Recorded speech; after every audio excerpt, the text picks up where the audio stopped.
Center. It is 11:30 Tuesday evening after the bell. Welcome everybody. If you're new here, go down to that bottom right hand corner, hit that Option Center logo and subscribe. Thank you for joining us. Now, if you like this information, please hit that like button, and we do this very, very often. So tap the bell so you get the notifications each and every day. All right, we're going to go through a couple different things. SPX, we're going to do some futures on the Nasdaq and the small caps. And then we're going to finish off with bonds. So this is a little bit different daily update than I usually do. But hope this information helps. Here we go. SPX on the monthly. We see this candle. We just ended the month. It's a reversal candle. But to confirm it, it actually needs I guess a follow-through candle to show that it reversed to the bearish side. Now, that's all we have here. We're in a bullish posture. We're over all the MAs. The MACD is still riding above. The RSI, although it has divergence, is still in the overbought area at the 72 range. So let's go down to the weekly. On the weekly chart, we have our bump line here. The trend from the Corona crash here, we've been moving straight up. We think that we're in intermediate wave 4. This is 1, 2, 3, and then working on an A, expanded B, and an expanded C down. That's our game plan. That's what we're looking for. Price is the arbiter, so we will not project.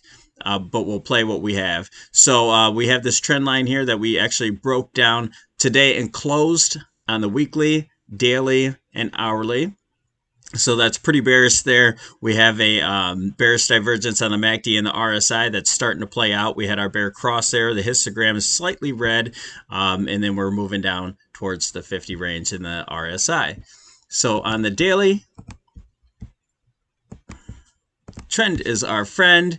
We have in the turquoise here, we have a megaphone pattern that we're mapping out that should coincide with our expanded flat correction for wave 4 in the intermediate, and then continue on to the upside for the primary wave 5, intermediate wave 5, and then we should be looking for a larger bear market / correction after that, which is pretty huge, but we'll talk about that when we get there. There are bullish counts as well that say we go much, much higher. So looking at the daily, we did break down from the 8 EMA and also the 20. We're following through, tried to retest that 8 EMA, rejected from it. Broke down from the trend line. Now we have a big resistance, former resistance, now support right here at the former all-time highs where the wave 3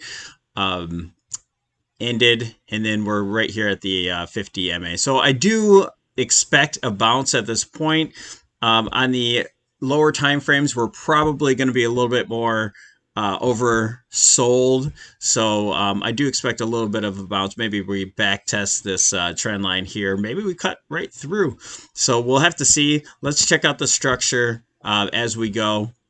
But I do suspect we could test this this dotted line here, which has been tested many, many times before on this way up since, my gosh, September 2020.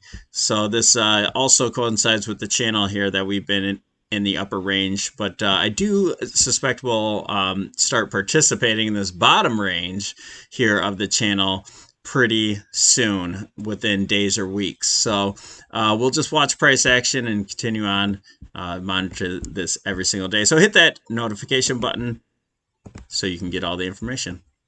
Okay, checking it out on the 65-minute chart. I wasn't actually going to go down this time frame, but we are. So we rejected back off of that trend line, and we're pushing. We actually are in the overnight futures. We're actually pushing back up, but we rejected off of there. Let's see where we open. We had a gap here that acted as support, and then we have a support there afterwards. If we get underneath this this fuchsia or purple line here, then we're talking about a fake break, and price should accelerate at that point. Right now I'm looking at a 1 2 1 2 and then 3 4 5 all the way down.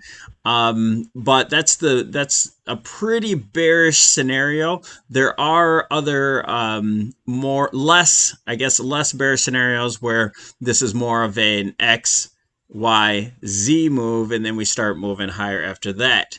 I do think this is a larger wave correction at this point, and we're going to play it that way until proven otherwise. Okay, so let's go over to the Nasdaq. Let's go over to the Nasdaq futures on a daily, and then we'll see what's happening here. We're in this channel as well. Pushed off the top of the channel. We've been basically sideways in somewhat of a head and shoulders formation. But what really matters at this point for the near term is these moving averages. We have the 8 EMA and the 20-day moving average that we're testing at this point right now here at 8:50 p.m. All the other major indices, the Russell, the SPX, and the Dow, they all broke down already. So we're actually waiting for this one to break down as well. The breadth has been crazy negative. But big cap has been holding us up. Apple specifically today, along with a little bit of Tesla. But Apple mostly was up 3%. So, yeah, it has been holding up this index itself. So if any of those let go, or all of them let go, we should see a big move here.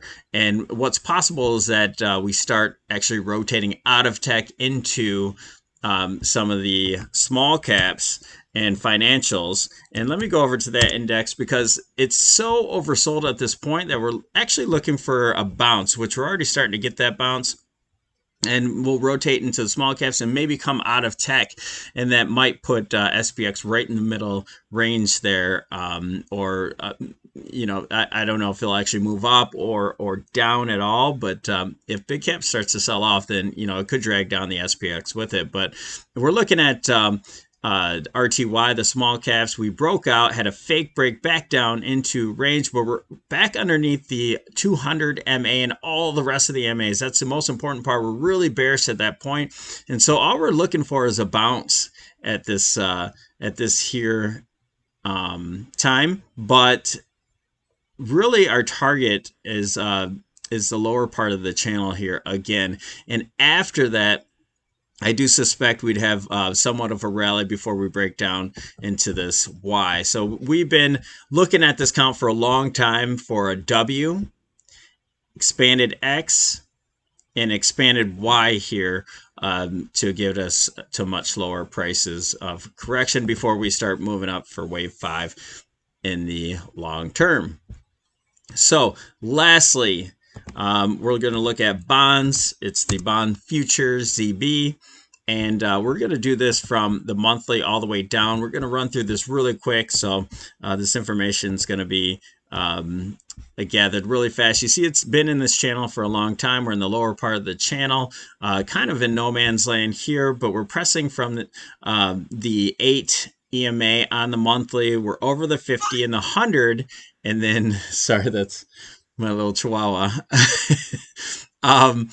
We at this point we're kind of in no man's land, so we could move up or down, which kind of signifies where we're at in this neutral range in the RSI and the MACD.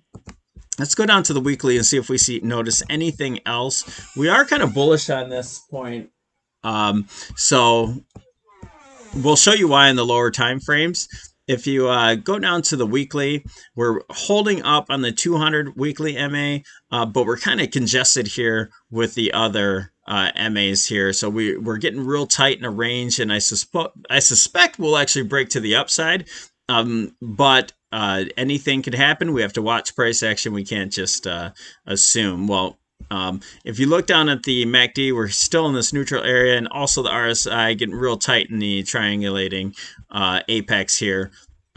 So waiting for a break in anytime now. Going down to the daily. Trend is our friend. Now we really get some detail here within this channel. You see that we're triangulating here. We have this downtrend, this descending pivot that we've tested multiple times and rejected, but we also have a support here that provided support 1, 2, 3, 4 major times, and it looks like we're setting up here for a 1, 2.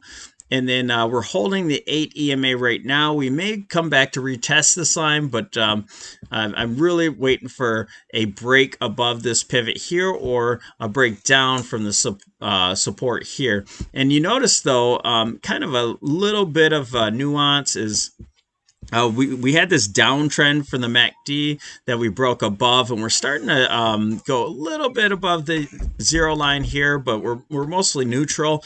But coming down this trend here, we broke up above this triangulated area here in the RSI, retested, came up, and we're kind of testing above there. So that kind of gives us just a slight hint of bullishness here on the daily, and that leads me to believe that we're actually going to move to the upside. But you know, things are getting real tight here, so when we do break up or break down, it should be a pretty hectic move. And my guess is after this long consolidation retrace here from the top that we're probably going to move to the upside, and we're hopeful for that. And once we break there, we'll actually start to. We do have this as a official trade, so we're going to jump into this with TMF over a monthly time frame. That's the double ETF for the bonds. So just check that out. If you want to, most people use TLT. That's the most common ETF to use in order to trade these futures here. But that's it. That's all I got for you tonight. Hope you guys have a great trading day tomorrow. We'll revisit what's happening in the market again. We'll do a prep here in the morning for Patreon members here if you want to join, or if you just love this information and you just want to support, it's only $5 a month to get started here. So thanks for joining us here at Option Center. You guys have a wonderful night.